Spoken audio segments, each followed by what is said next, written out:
Hello once again, everyone. This is Commander Trium, bringing you another episode from the Elite Dangerous universe. And tonight on Elite Dangerous, we are in the Witchhead Nebula, some 1,000 light years approximately from Sol. And we will be continuing our exploration armed with new data that will hopefully point us in the right direction to give us the meta-alloys that we've been seeking for the last couple of sessions. Unsuccessfully, I might add.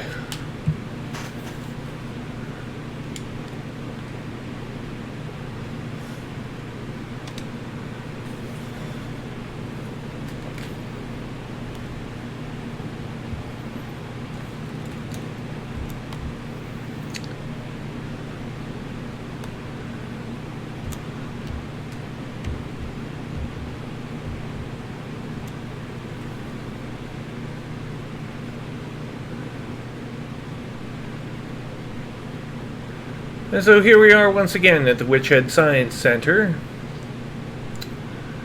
in the system of HIP 23759. Now we're just going to check with our spreadsheet containing all the data that we had harvested and hopefully move on to our next target.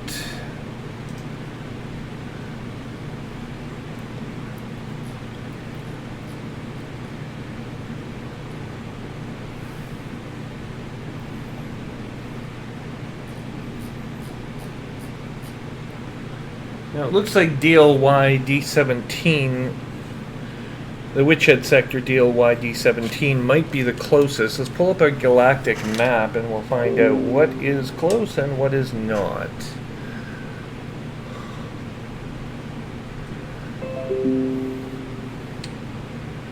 So here, there's DLY.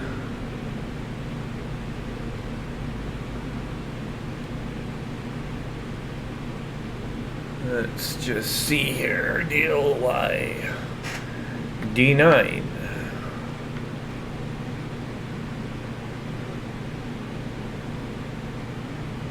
Let's see now.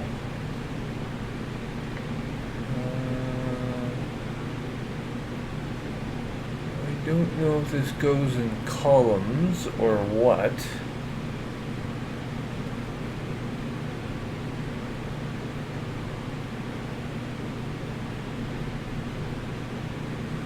Our bubble.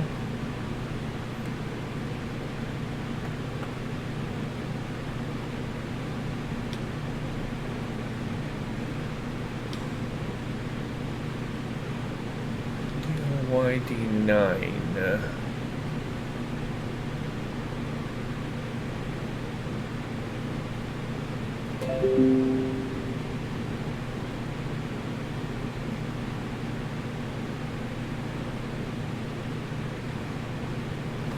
So we are looking for DLY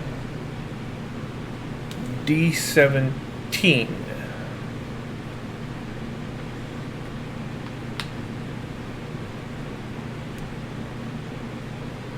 D24.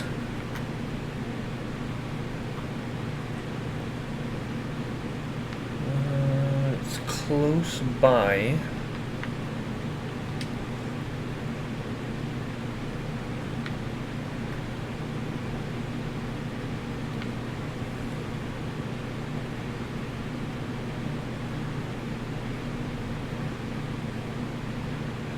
D24.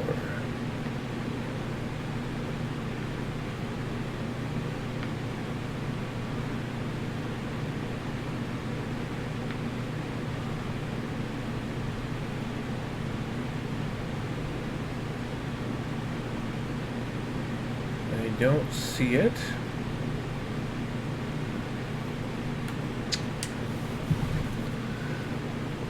So we will try this. Which head sector?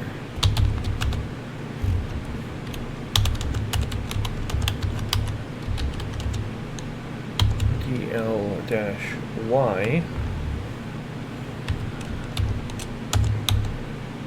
D17.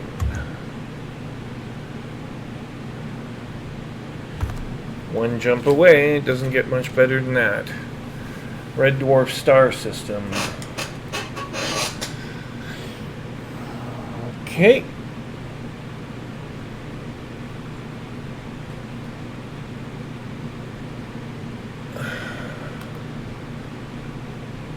It's got 3 stars, 2 are class M, 1 is an L-type brown dwarf.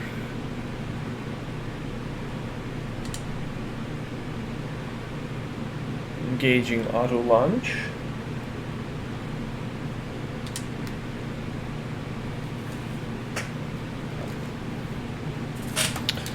From our asteroid base.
Seems like almost any jump path you take out of that asteroid base.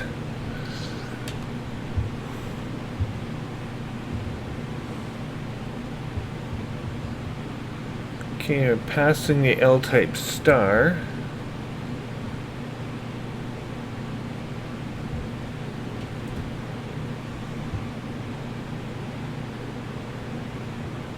Just outside the nebula right now.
We have a water world, no life.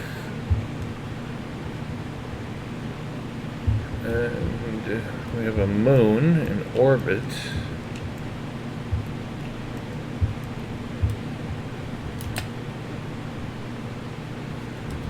No life.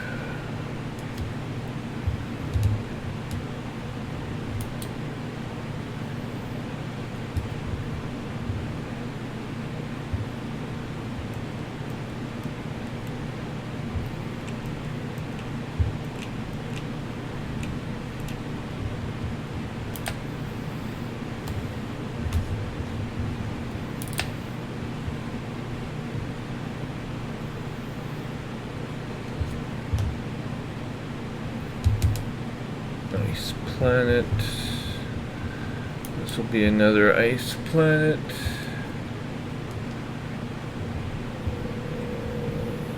Okay.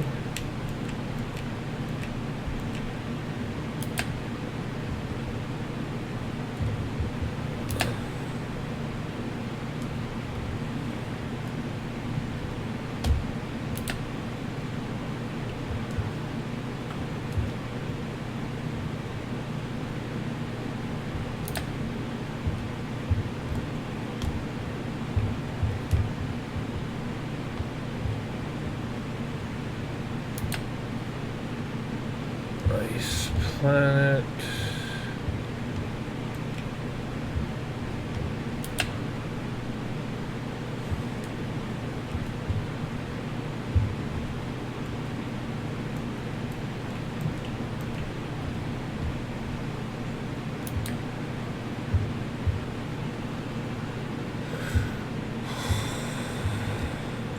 Okay.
97% of the system is now explored. There's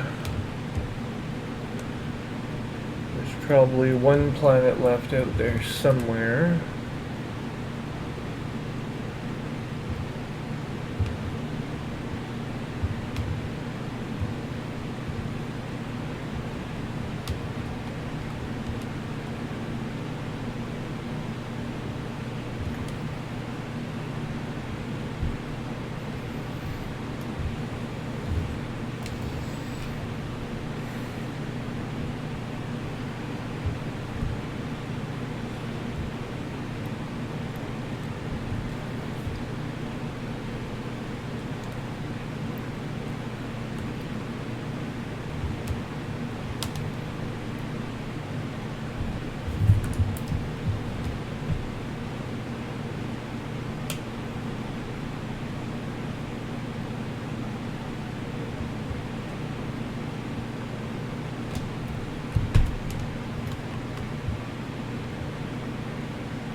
It's closer to this world.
Five biological signals have been located on the surface.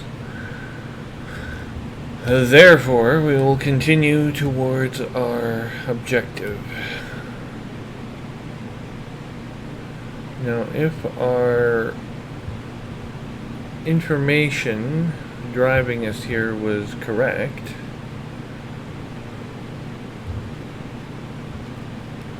surface biological 1 should be adequate.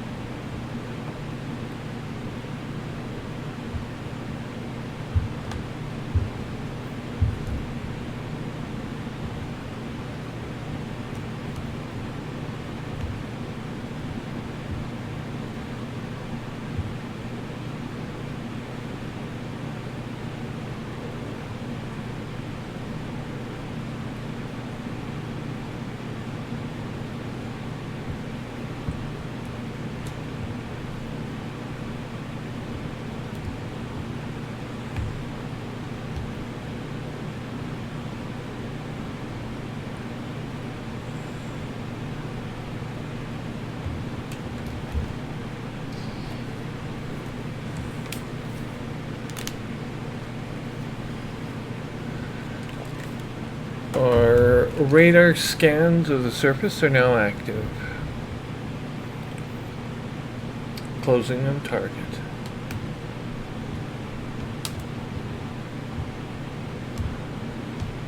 8 kilometers from target.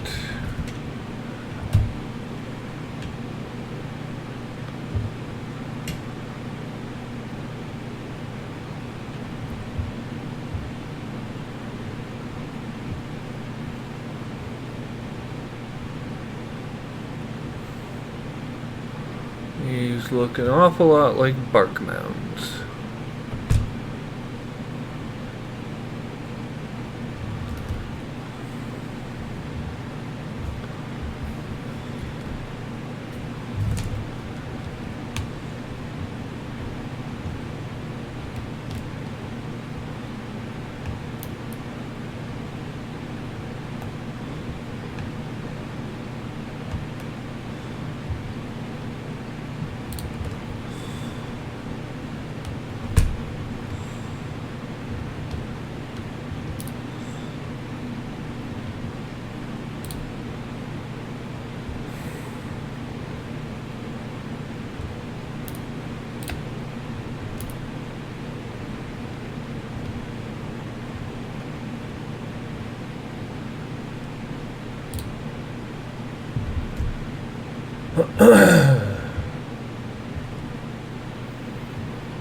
Okay, so I'm going to double check our information. Planet A1.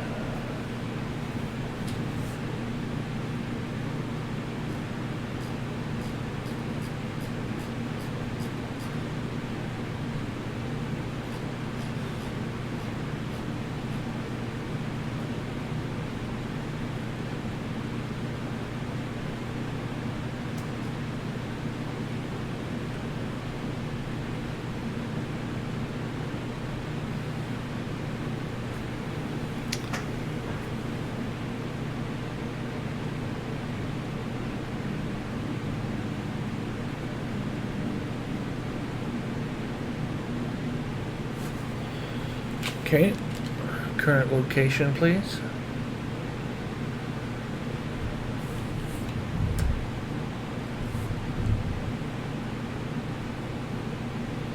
This is A3.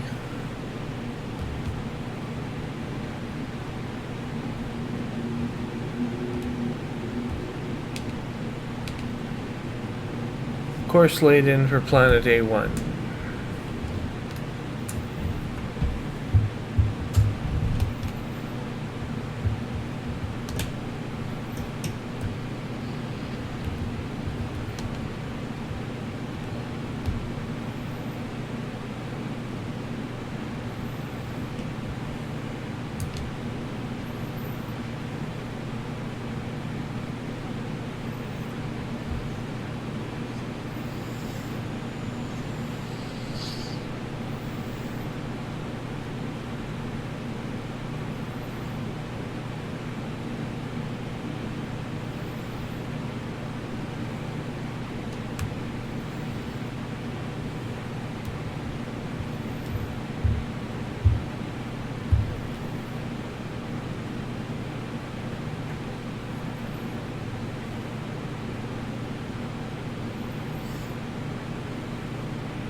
Looks like we'll have to rely on coordinates for our traffic.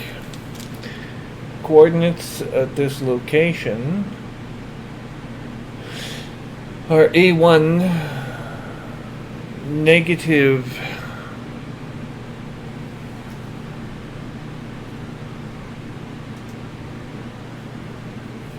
negative 38.90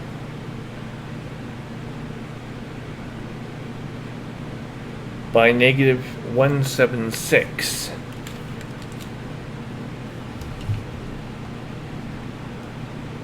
We're going to have to maneuver a little closer to find out where the hell we're at.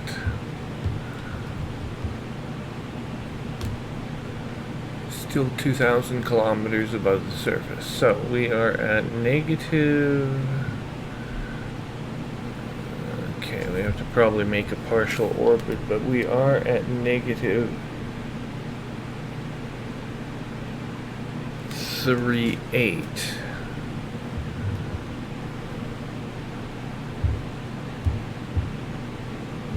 Okay, so that'll be up here.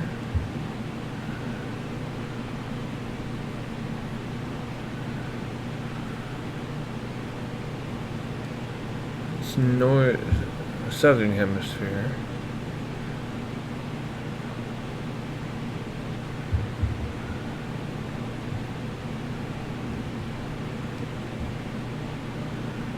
And negative 176. Somewhere up here.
That's a Thargoid structure right there.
I don't see any barnacles anywhere, despite what the spreadsheet has to say about it. 176. Yeah.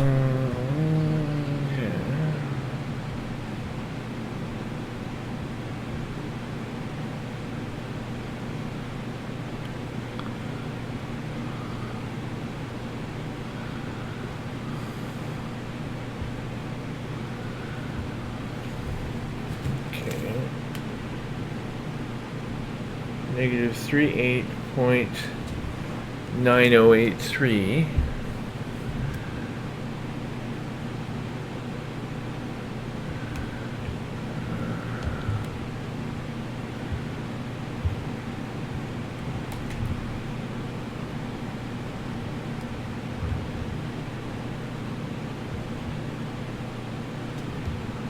Should be barnacles around here somewhere.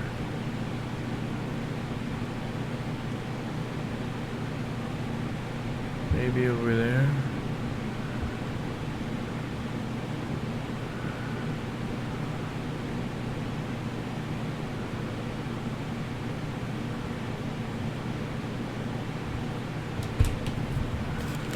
Negative 1762855.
There we are.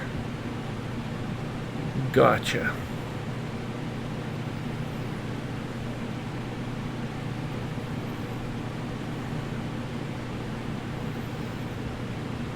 Wow. That was not easy to locate.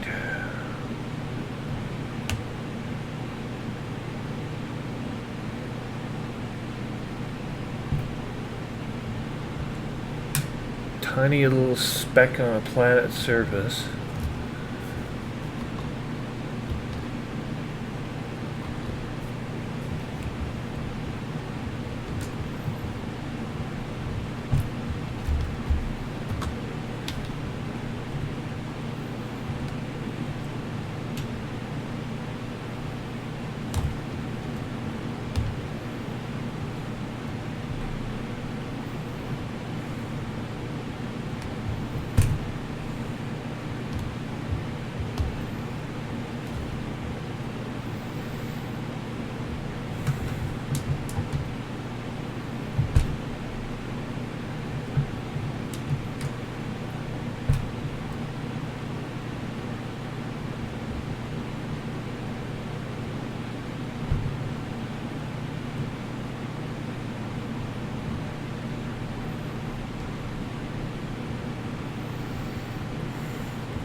Wow. Well, there we are, folks. We found our barnacles, and without that spreadsheet, we would never have found them in a million bloody years. Oh, God.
Full beams are now active as the sun is setting.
These look like they've been mined to completion already. No, maybe not. Hang on. Definitely have something here.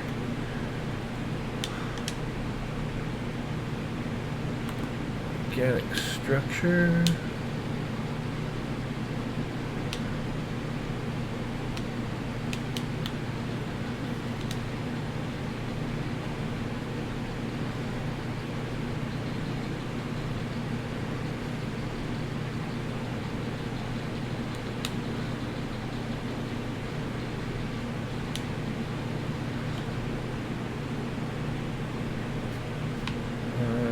No.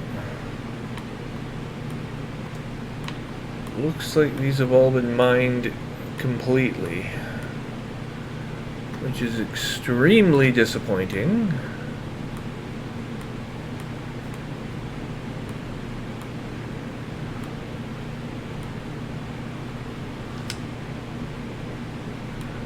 To say the least.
Doesn't appear to be any Thargoid materials in the area.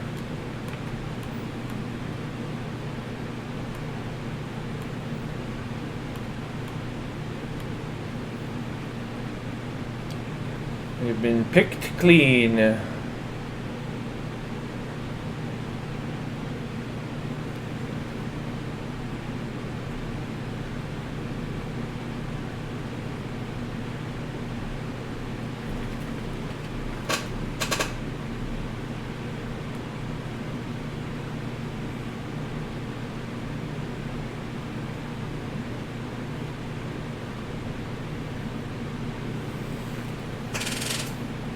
Well, this is unusual. There's something sparkling.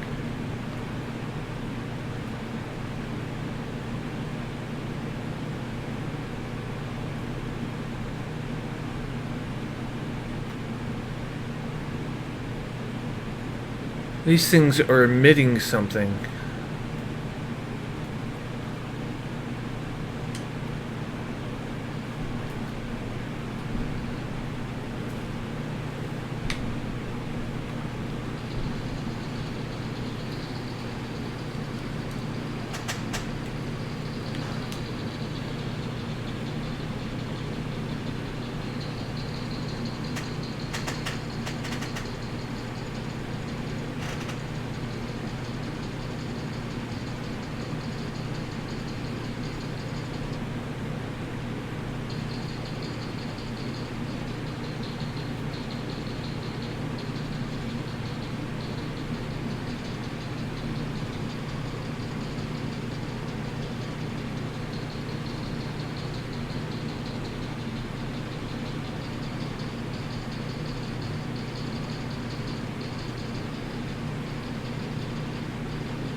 Okay, we put about 1,000 units of shot into that organic structure. I doubt that it'll do anything. I haven't heard that it does anything.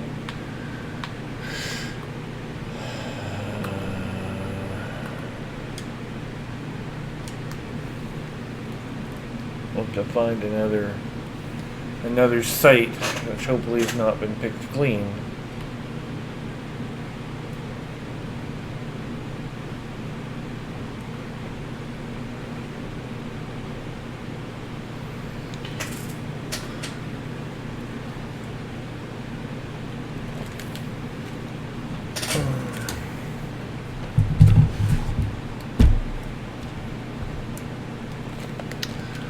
Of course, that could be a little difficult now, couldn't it?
Okay, looking at our research for another sector.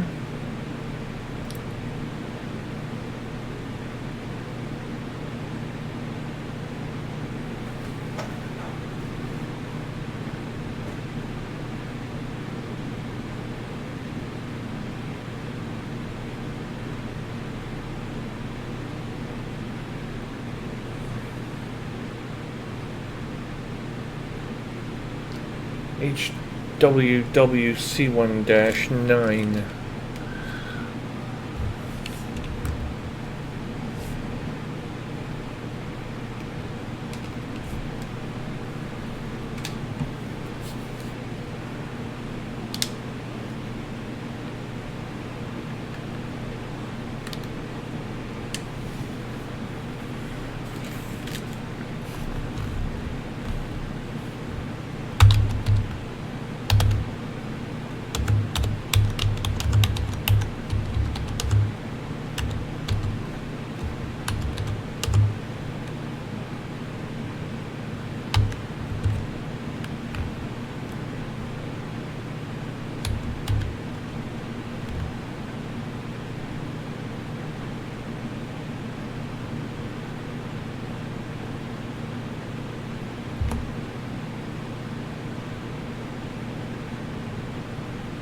Still one jump distance.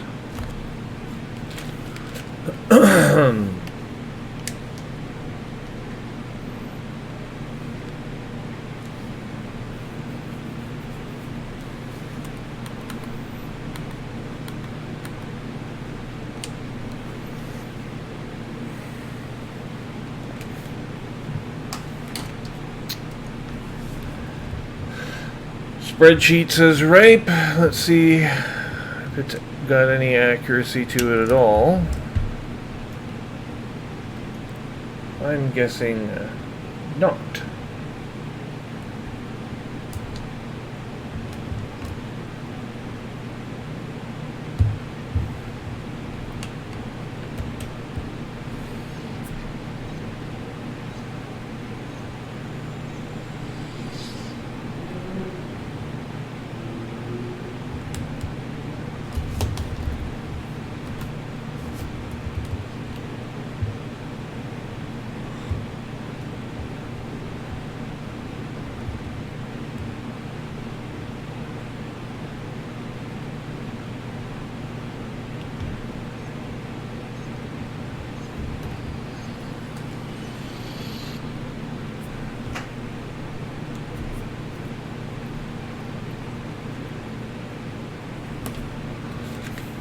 And we are looking at Planet 4.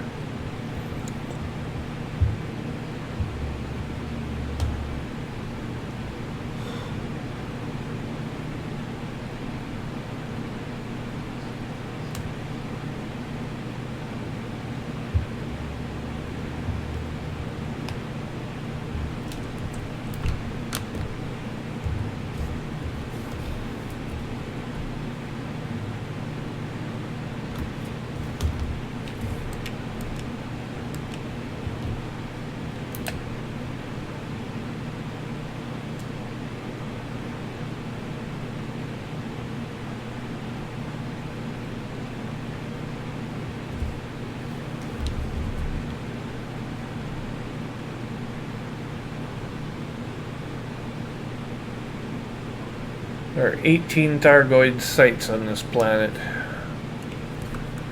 7 geological. I'm guessing we'll just head there sort of first.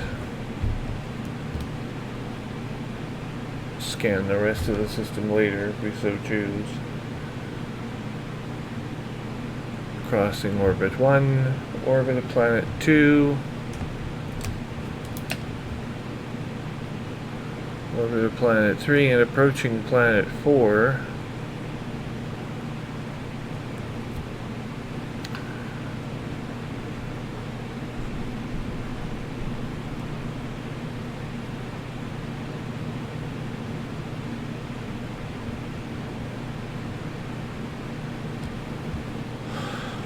I'll try this again.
Polls next.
Okay, we have some intact barnacles here.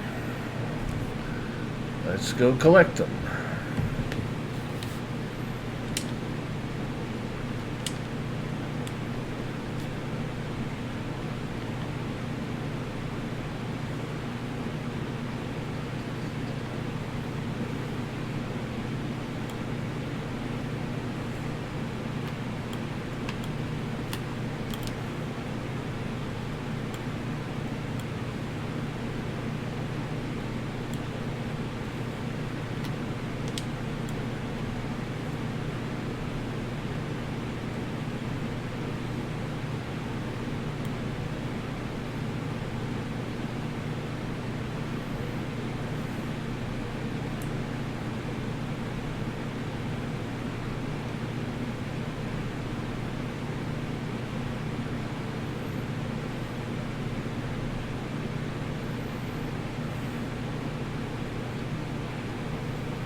I don't know what buttons I want to use for choosing.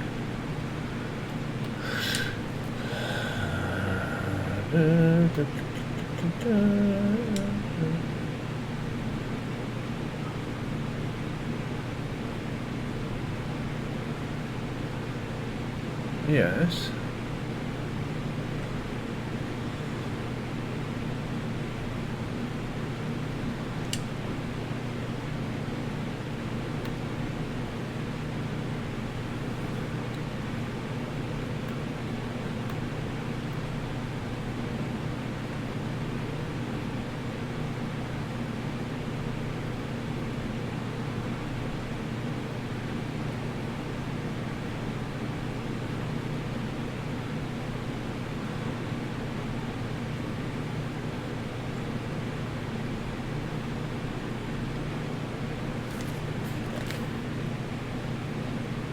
A. Right.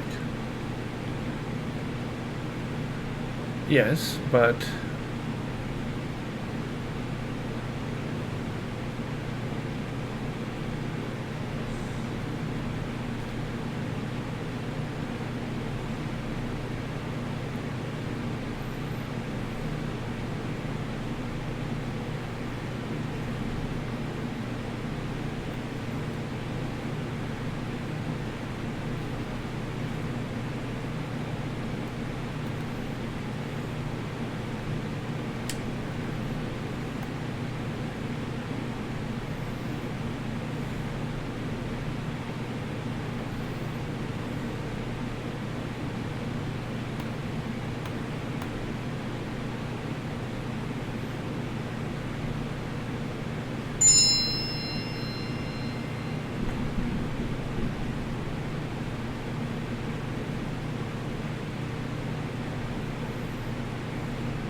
I don't know. But I want to change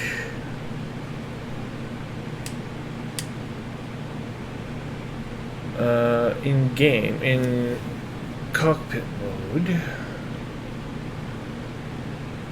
I want to change. Ah, here we are. Okay.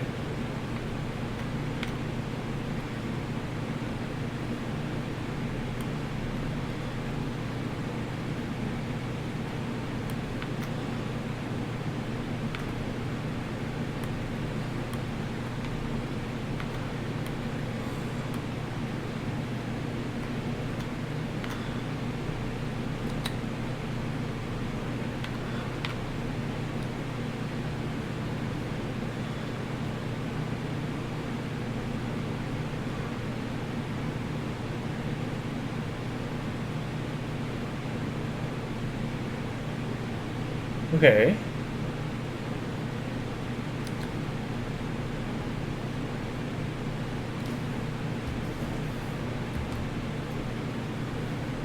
Well, actually, we'll keep the composition scanner.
those mining fragments.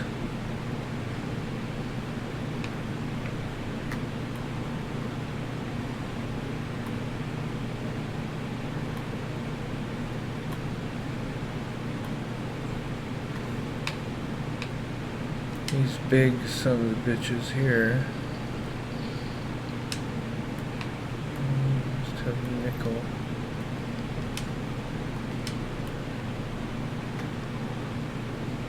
Cadmium.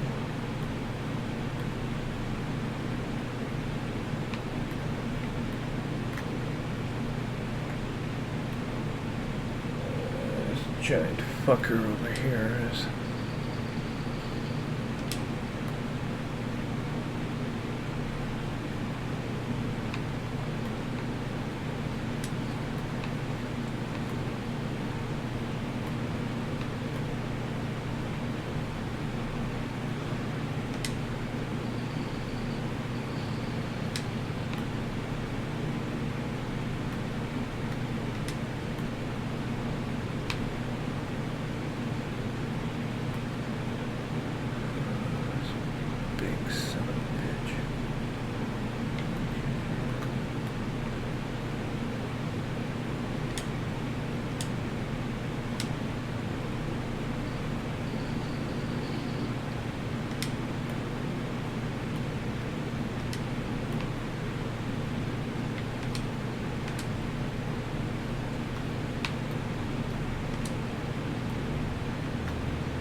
Okay, so now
Argoid Barnacle 5.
Just one moment. I'll be back in 1 second.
Sorry about that, folks.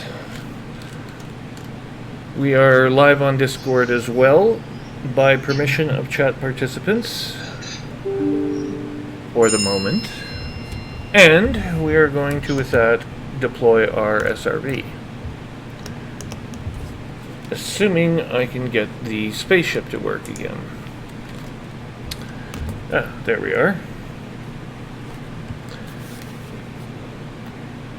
This time we'll deploy Scarab 2. Scarab 2 deploying.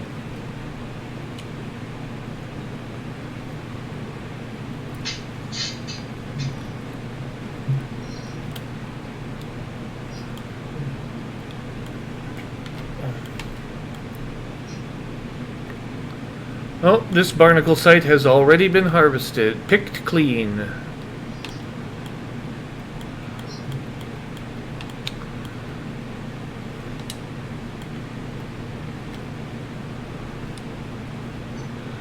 We'll do our obligatory codec scan. Data was compromised. That is a data link scan, so we are not interested in that.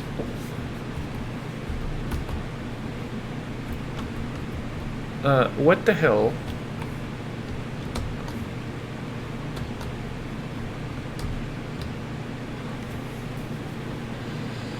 Oh dear.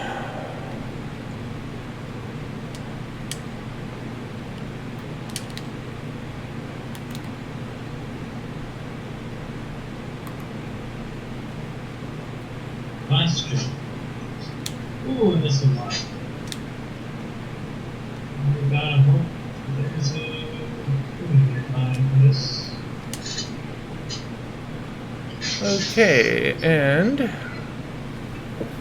6 light years away.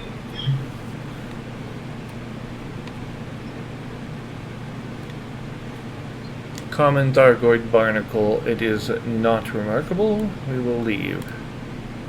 Turn off the handbrake, turn the ship around, and get the hell out of here.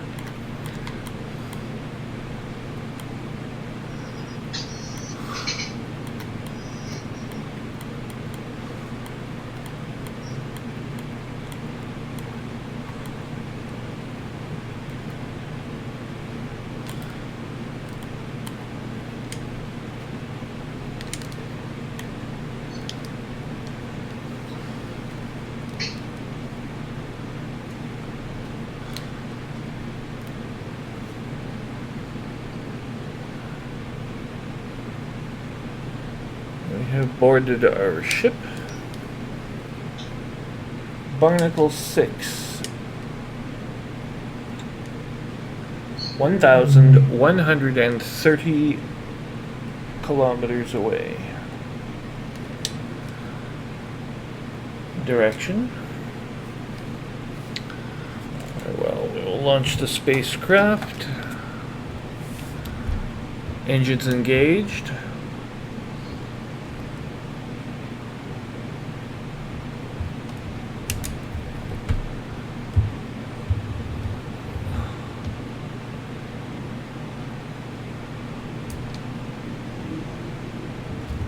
Take off the landing gear, increase velocity.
No other ships instancing into this vicinity, so a little bit puzzling why the Thargoids are being picked clean right in front of me, but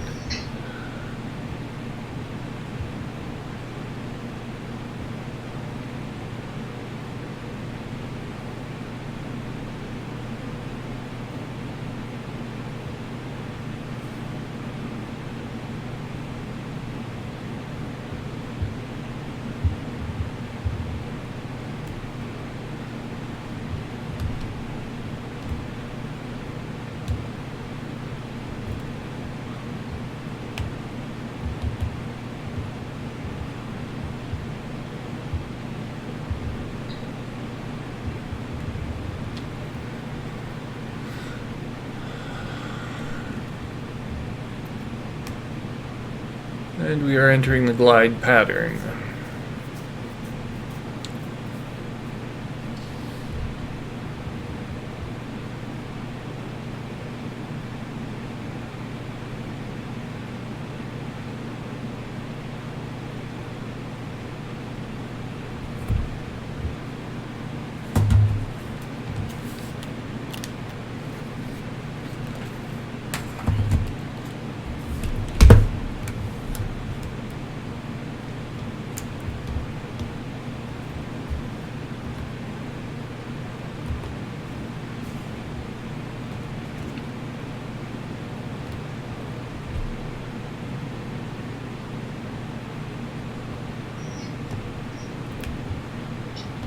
And these Thargoids are in a crater.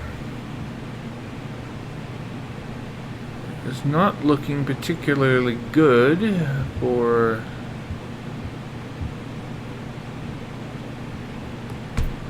No, this one's been picked clean as well.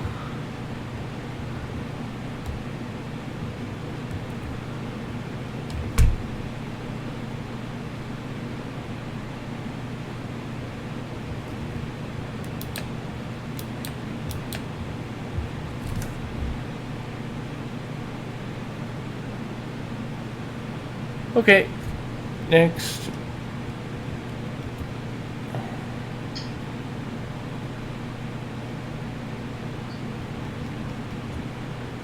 A little further afield and head for Barnacle 3 at 5,630 kilometers.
Aid station.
Fucking kidding me? That's where it is? I didn't know I was assigned to literally right in front of the controls. So I almost think I go over there. 1 second, I can't really hear you because I'm flying through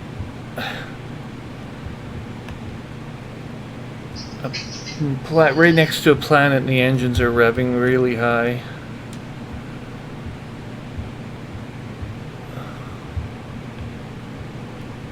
As I'm accelerating and slowing down.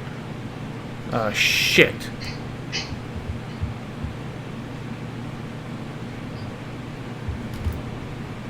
No, that's not what we want.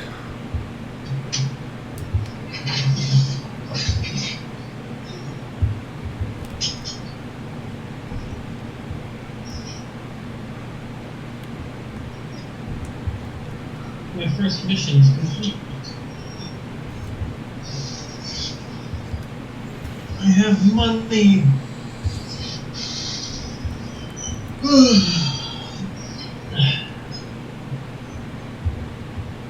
22,000.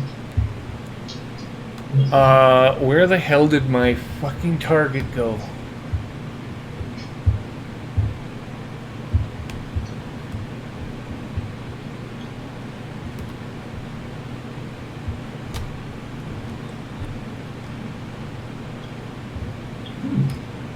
This is good. What is this? So it's 6 requirements and hangers and flip in the market. Oh. Never mind, I mean, 70,000 credits in that one.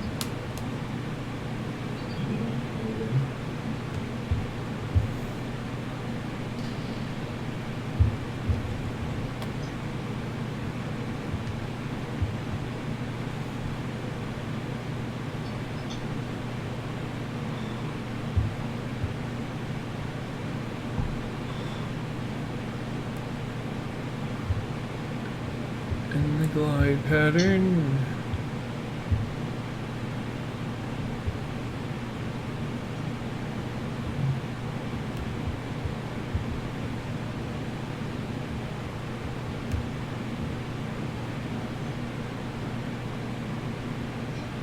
We're going to be way too far away from this barnacle site.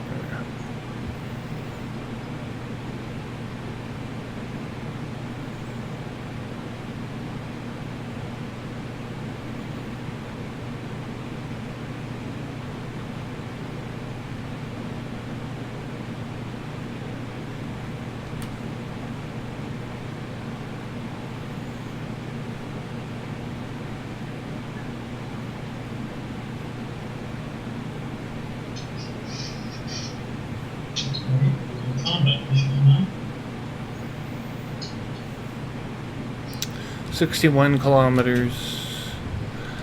Engaging thrusters at maximum thrust.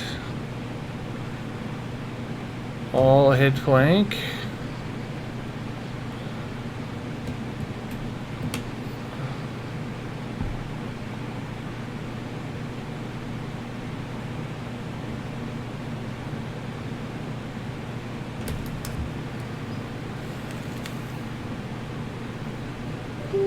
Oh shit. This is unfortunate.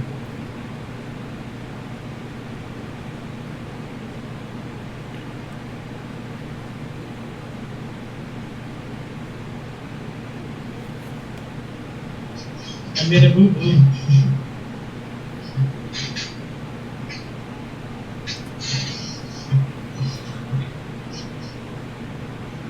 Section excessively. Yes, 1 moment. I'm going to put you on hold. 1 second. So just take a moment.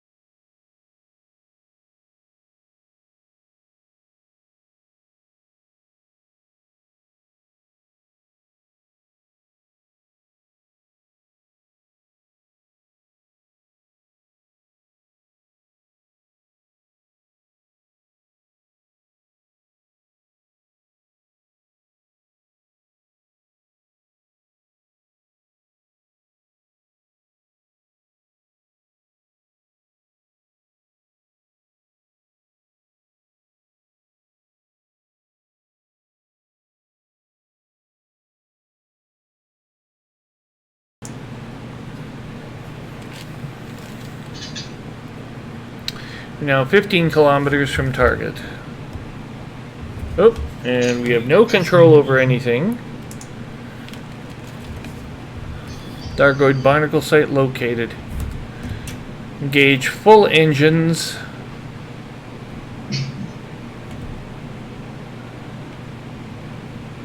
Barnacle site 3 now closing 6 kilometers and falling fast. It is now in visual range.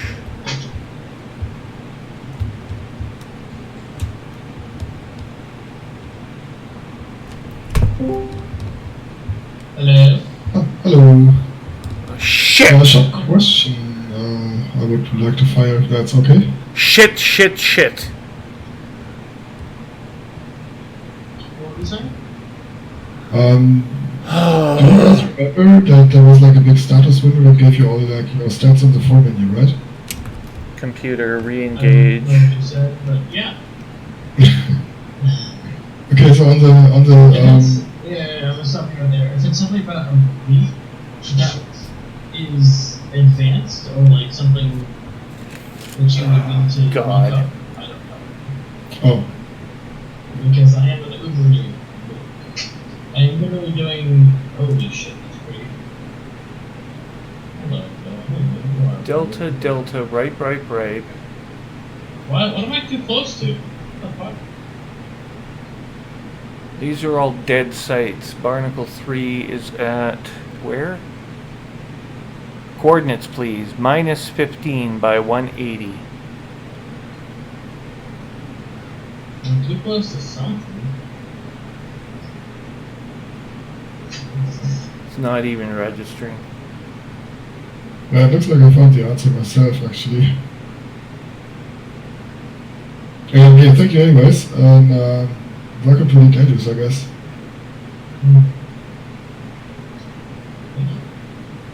Any plans? How you're gonna progress? I have no idea what I'm doing. I'm just going around investigating your shit.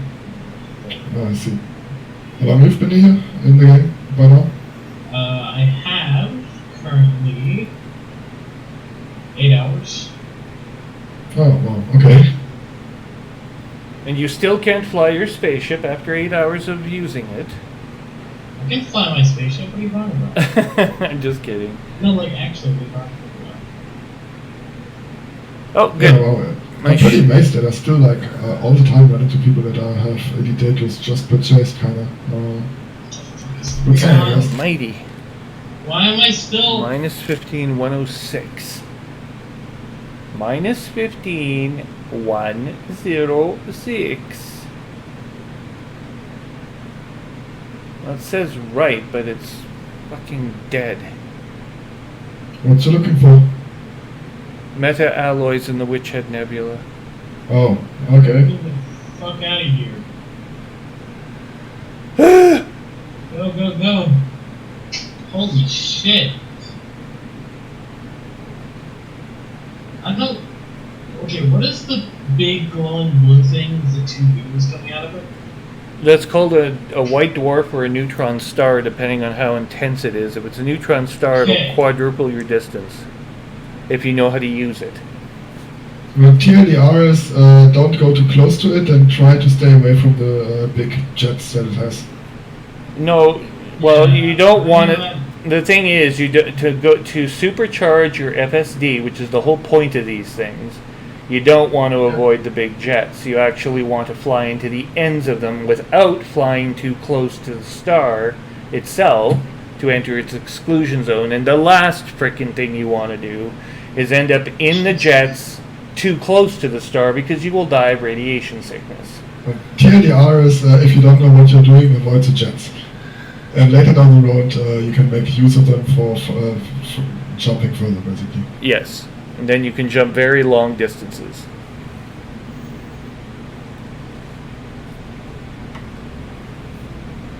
Right, that was. But I would watch some videos on YouTube about how you go about doing this before you make the attempt.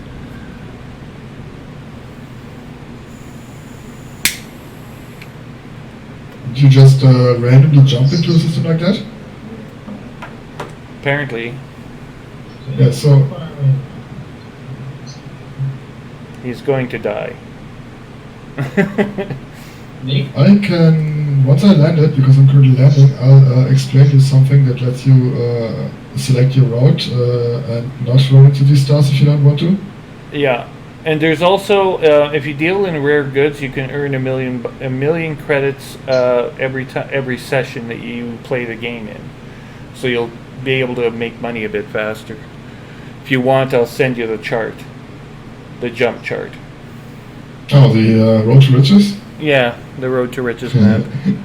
Well, I mean, it's not the best, but I mean, you could do worse, and it's easy. I mean, Yeah, I mean, it's decent for starters. it's guaranteed. interesting if, There's nothing wrong with it. It's guaranteed income, as far as I'm concerned. Yeah, So when you get around a little bit, it's gonna be like a nice introduction to like a, say, small scale exploration, kind of, you know? yeah, yep, exactly. Slow down! Fucking hell! Well, I just crashed into a planet's surface, and I'm an experienced pilot because my ship is like out of control here. But so What ship are you flying right now? I'm flying the Crate Phantom on long distance assignment to the Witchhead Nebula.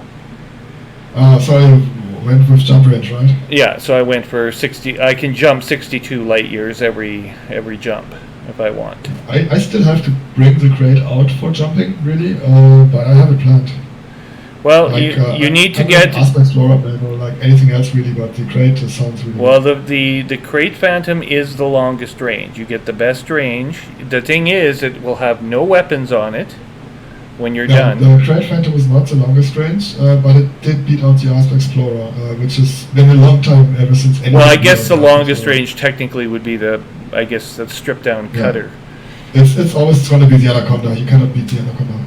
Like, it's like that. Basically. Did the cutter not beat the Anaconda? I thought the cutter beat it.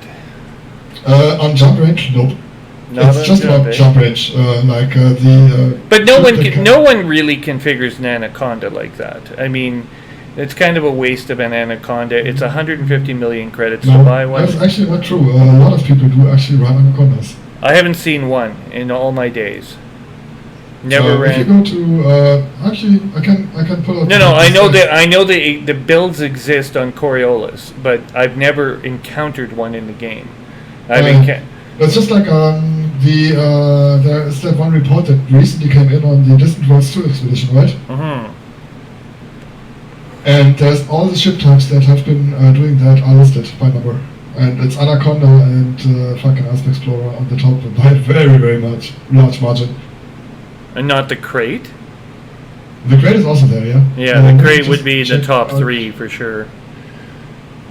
I think the Crate's a great choice because if you lose it, you only lose 2 million credits and you get reset to your nearest station. So if you lose the Anaconda and can't afford, well, first of all, you're paying more insurance money for it, and you might not have it. I mean, I don't know. I just wanted to save money, so I bought a cheap Phantom. Yeah, but like, I personally would never fly an Anaconda for exploration because I just don't like how it is a massive fucking space brick in Super Cruise. Yeah, I mean, I put my Anaconda. You know where it's parked right now is out in the Pencil Neck sector. Well, the Pencil sector. I shouldn't call it the Pencil Neck sector. It's an insult in English. Yeah. But anyway, the Pencil sector, and it's sitting out there because there was missions out there. There was a mega ship that was doing business with the Guardians. With Guardian modules for a while. But anyway, I put 3 ships out there. One of them was the Anaconda. The Crate was out there, and then I brought it back into the bubble. And the other one was which was cheap, by the way. That was the other advantage. When you have to move your ships around automatically, the Crate is a lot cheaper than the Anaconda to move. Yeah, in voice text chat, I put the data page. Basically. There have been about 4,000 Anacondas, about 3,300 Aspect Explorers, and about 2,000 Great Phantoms on the Distant Worlds 2 so far. Yeah, according to Sagittarius Eye, they did a review of the Aspect Explorer versus the Crate Phantom, and it was all Crate Phantom for exploration advantage. If you want trade advantage, You're contesting the Python versus the Crate. You'll always be contesting the Python. The Python and the Crate Mark II. And the Python came out ahead in some categories, and the Crate Mark II is basically a virtual tie, depending on your preference. But Yeah, I'm still rocking the Python. I have two Pythons that I'm using. I'm thinking about getting a second one because I really like the Python's design. I'm used to it, and it's a nice. It's not only a beautiful ship, but also a very good one. It's a very good ship. Yeah. No, I love my Python. I won't ever get rid of it. I will keep it forever. Yeah. But I also have a Corvette. I want a cutter, and who knows? Maybe I should go make some money, and I'll take a fleet carrier. Once I get 30 billion credits of my own together, I'll just buy one. No, I bought me my fucking second cutter today, just specifically for mine. You want a fleet carrier, though. Tell me you're honest. The honest truth is you want the fleet carrier. I want a fleet carrier. Yeah. And I don't want. How do you get the fleet carrier?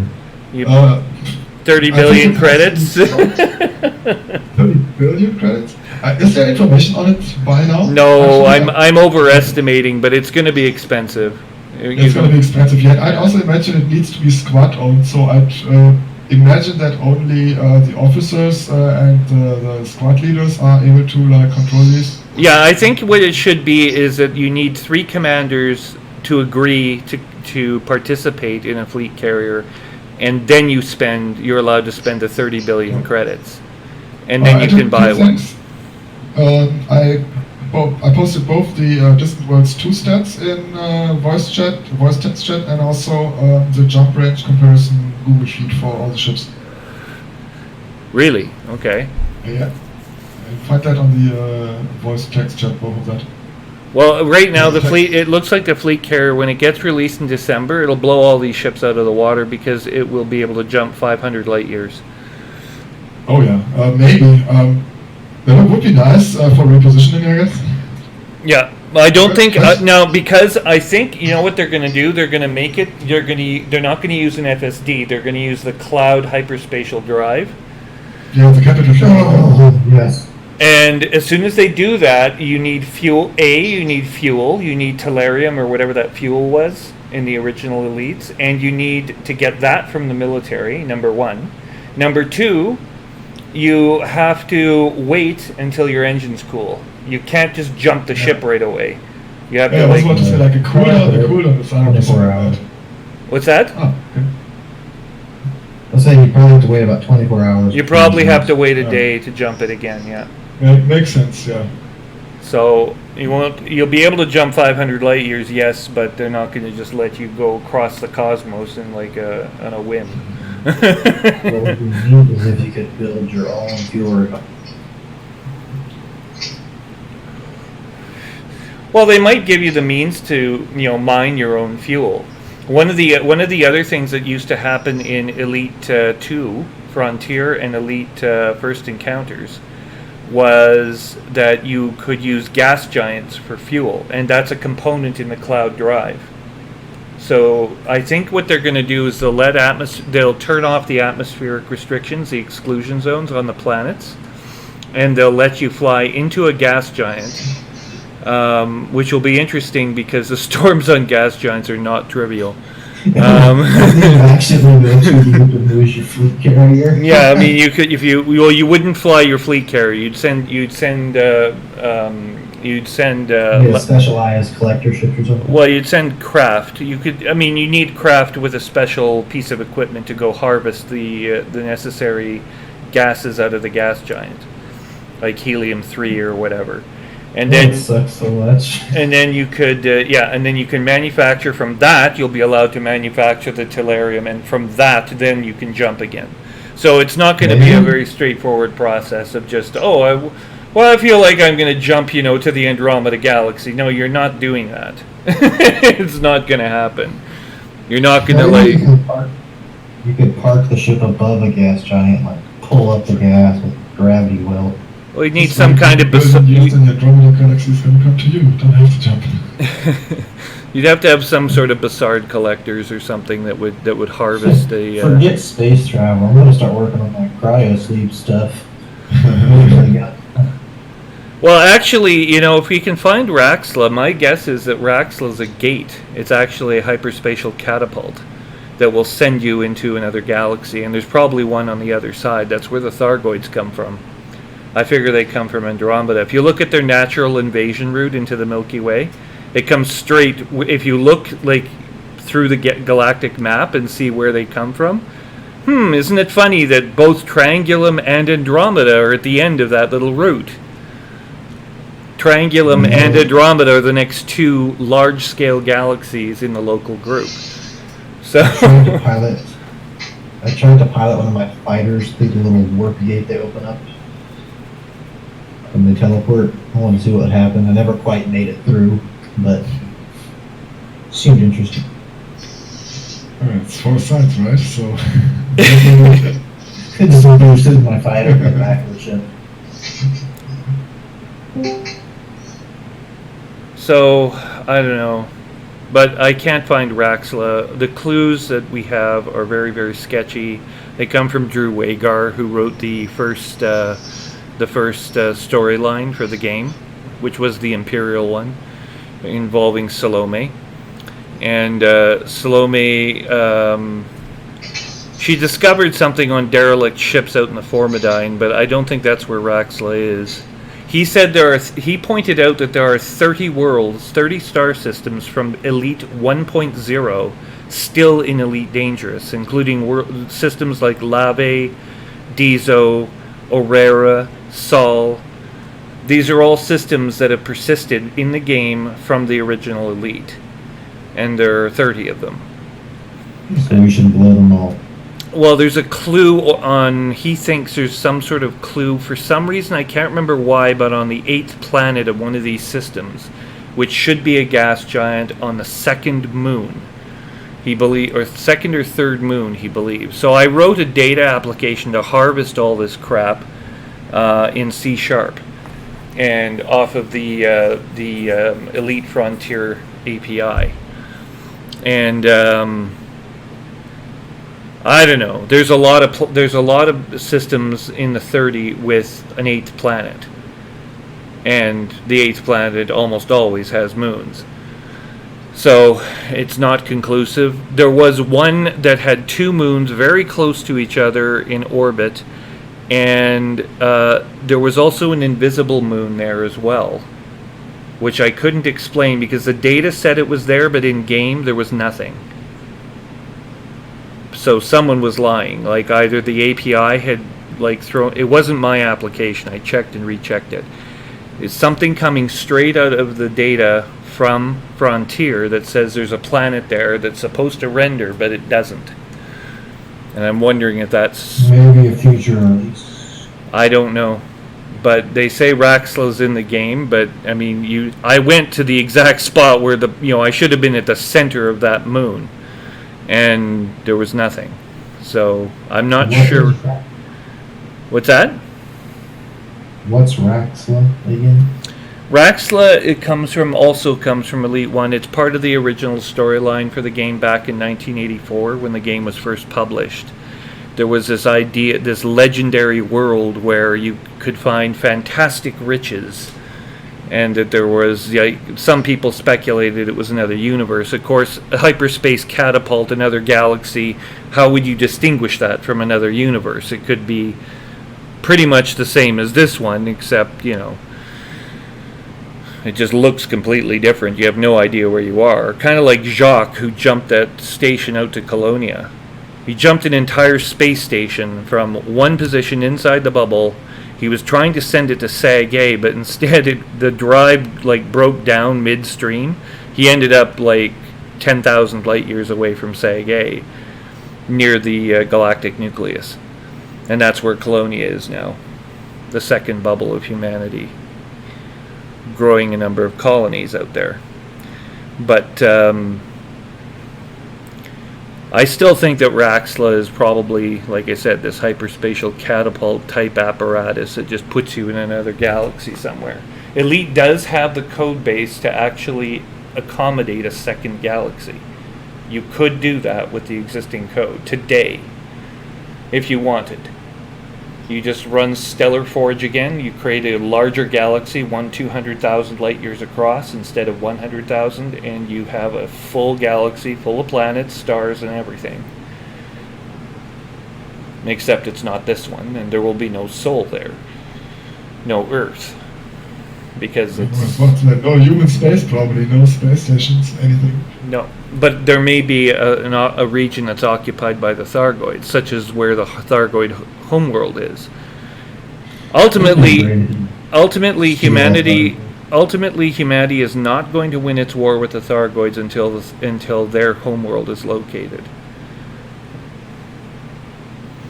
It's not even clear the Thargoids know where Earth is, though I'm speculating they actually have a pretty good idea. All of that's highly speculative here. Yeah.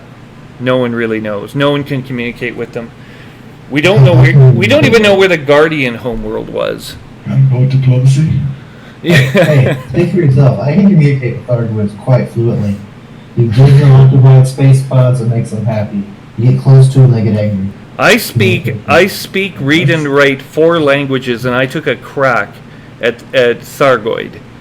I don't know what the hell they were thinking when they built this language, but it's something really screwed up, let me tell you. I've never heard him speak, to be fair. What's that? I said I've never heard him speak. No, but they do use symbols, we know that. And so we can read the symbols off the side of their craft. Red light angry, green light happy, yellow light neutral. Communication established. Basic language barrier prevention. Unless they can't see red because their vision is like is okay, so it's still violet shifted. So it just looks black to them, they don't see anything. They're completely blind to it. So why would their ships shoot out red light when they're angry? I'm just wondering if I library my ship up to be like all yellow and just keep shooting at them, don't mind me, I'm not true. Make everything in your ship green, lasers, the bullets, the paint, everything green. Yeah, take this green snack that is coming at you in a straight line very slow. Yeah. Oh, I'm so happy we friends. As you're shooting his ship down. Yay. Oh Lord. I remember toying. I actually played with the Thargoid for like, gosh, how long? It was like 30 minutes. I just sit there playing with him in space. I'd drop an escape pod and then pick it up before he could grab it. He'd get really mad at me and I'd boost away and drop it again. Why does this sometimes fucking happen? I've honestly never really done a whole lot with the Thargoids.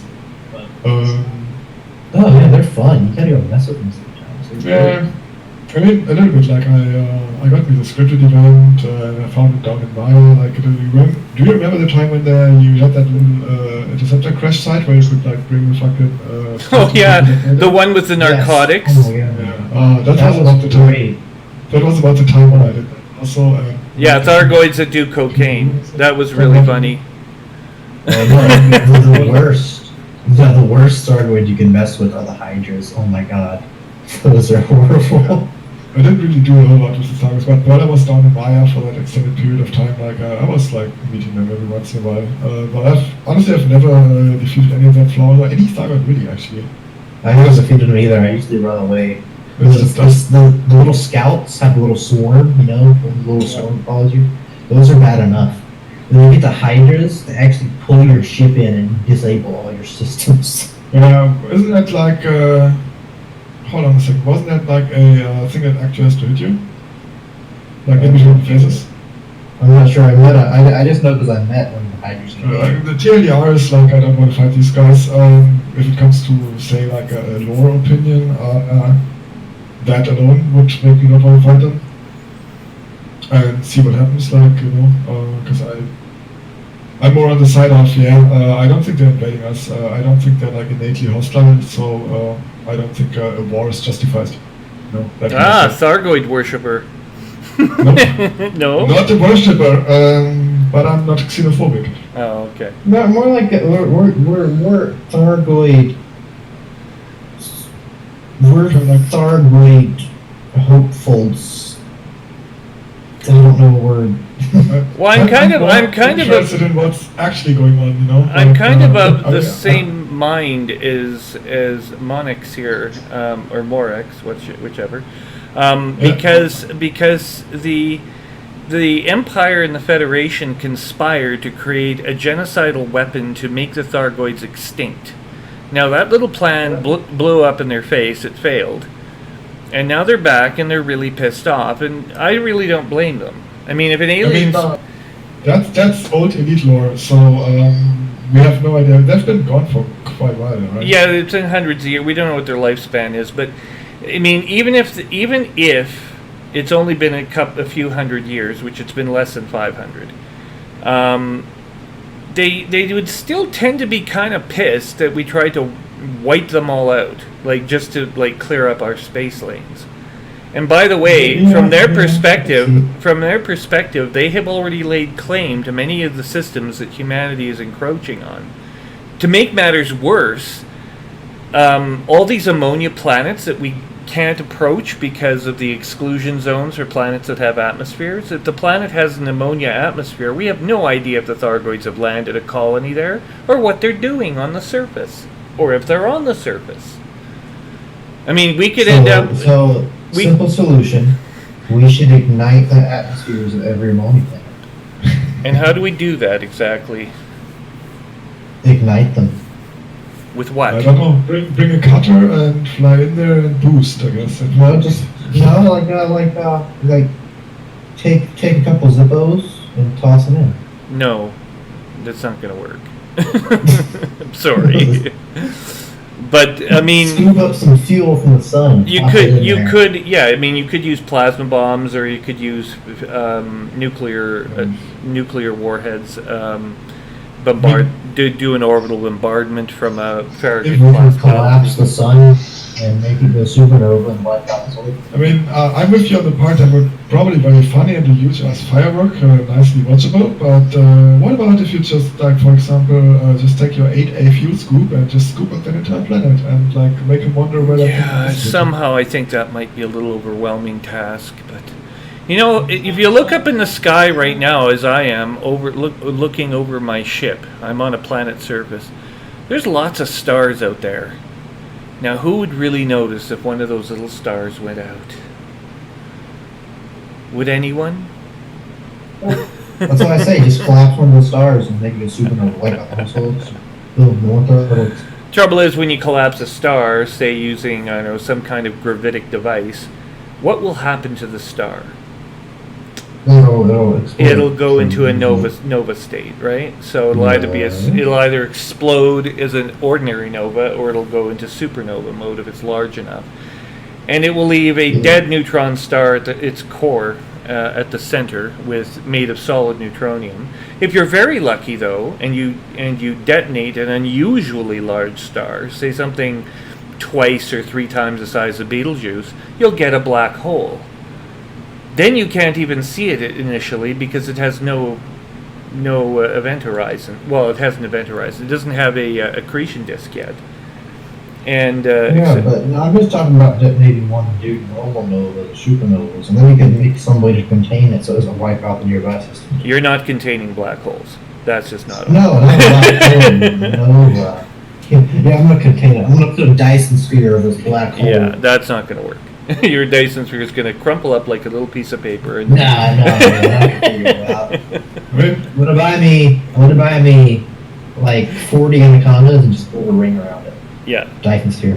Crumpled up like paper. All crumpled up like paper. It'll have super compressed anaconda. Oh well. Good luck with that project. I look forward to seeing it in operation. Maybe I should cover patterns, rings, and anacondas. That would be hilarious. Kind of sad that Picard and Kirk did kill that one dude from the movie that also was able to very well explode suns.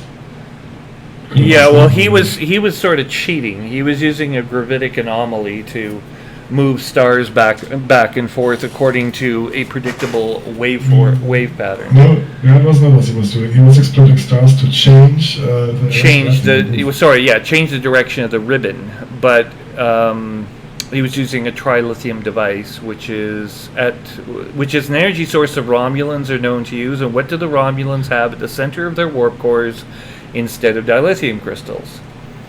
They use forced quantum singularities. The energy, the gravity waves generated by a singularity are what they use as energy.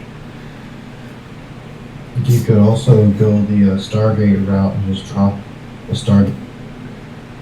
A supergate, you mean? Around the whole planet and just teleport it off No, somewhere. I mean a Stargate. Just drop a Stargate into the sun. Blows up. You never. Yeah, how do you build a Stargate again? Oh, that's right, that's the knowledge of the You ancients. I have don't no build a idea. Stargate, you just dig it up in some desert. Yeah.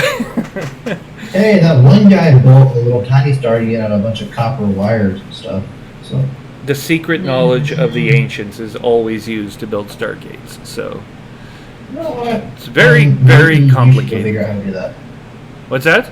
No, I will not be the guy that does that. Definitely not.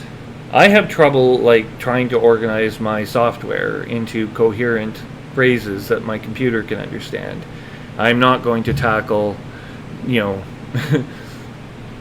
standard model and figuring out how entropy works just so that we can implode stars at will. But what else would you use something about besides blowing up stars? Oh, ending the universe. Just make it all wink out of existence. The twinkling of an eye. Intergalactic travel. Who wants that when you can blow up stars? No, we can just end the whole universe in one shot. Let's just Oh, Yeah, I don't know if ending the whole universe in one shot would be something that would entertain me. It would go too fast. You gotta have something to watch when you go that direction. you gotta just do half the universe. You can watch it. Yeah, pick your sunglasses or whatever radiation protection you wanna pretend to have, and Stand on the edge of the destruction and just watch it. the trouble is if reality breaks down, your sunglasses, you, and the rest of existence go with it. So. You know what? That's why I said half the universe. We're going to be staying on the half that doesn't disintegrate. It's a great idea. Half the universe. So now instead of needing a secret knowledge of the ancients, we need the secret knowledge of an entity that could create the universe. That would be God. I don't think we're there yet. all we need is an entity capable of ending the universe. The guy that I have in mind there was probably be Mr. Torque.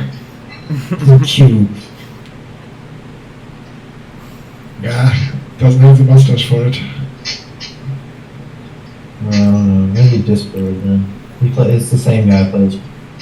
Fortunately, I think the universe is a little bit more durable.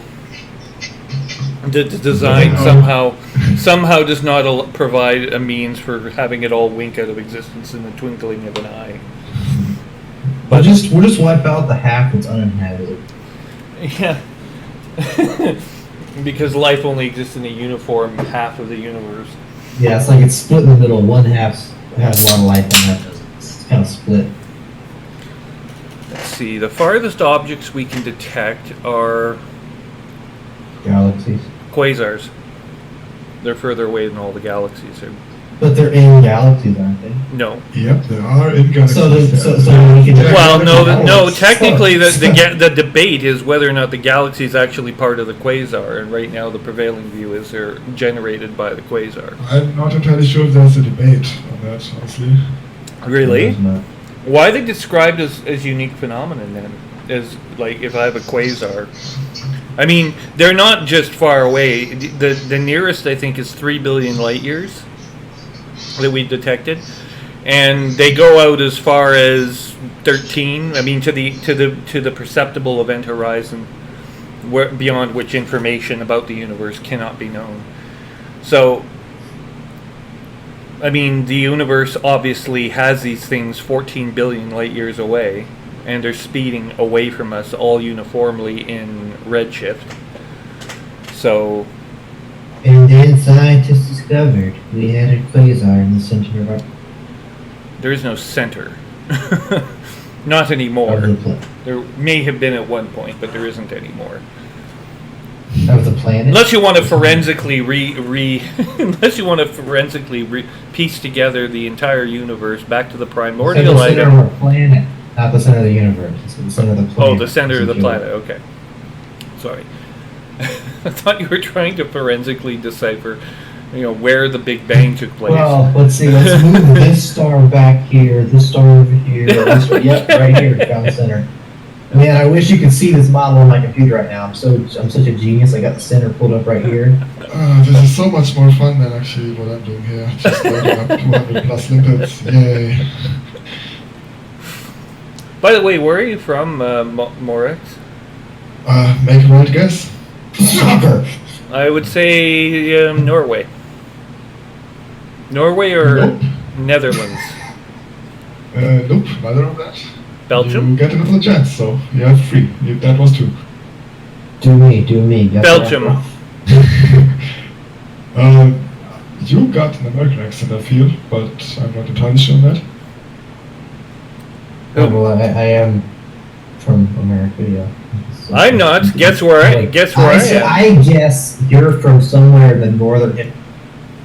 You also like blowing up stuff, so yeah, I'm American probably. No, America. I'm not American. I never will be American. No, I'm sitting. no I'm desire sitting to be either. Sorry about that. Sorry, I'm German. That's where I'm from. German? Okay. Well, I was Nice close. old player, 4 in the morning. Fuck yeah. All Americans need is fireworks and beer. I am from Canada. Okay. Oh, finally, I've got some from Canada. Canadians seem so nice. French Canadian or just like Canadian? Je parle français aussi. Would you share with more? No? Okay. So I can speak both languages. So- I live right in the so border I have- between I have a Ontario and question for Quebec. you Since you're from Canada. Yeah. What is the conspiracy besides Canadian bacon? The conspiracy about what? Behind Canadian bacon? I mean, it's not really bacon; it's ham in a package. What's the deal? That's it. You figured it out. Our entire plan is unraveled I feel so betrayed. in the twinkling of an eye. Oh. No, it's. I'm very fond of the United States, but I have no desire to be an American. Random. Because I would refuse outright to accept Trump as my nation's leader, even if Let's not drift into politics, please. Well, you can't draw a line around that. Come on. You absolutely can. You can avoid politics and religion on chat because that only causes trouble. And I would like to ask you for doing that, okay? Just remember, fine, I won't, but I would just ask you to remember that in free societies, it is ordinarily the case that people are able to talk about their differences and still communicate, I'm not disagree I'm not amicably. I'm not forbidding anyone to. I'm asking for nicely. That's what it is. Ah, okay. Well, you can ask.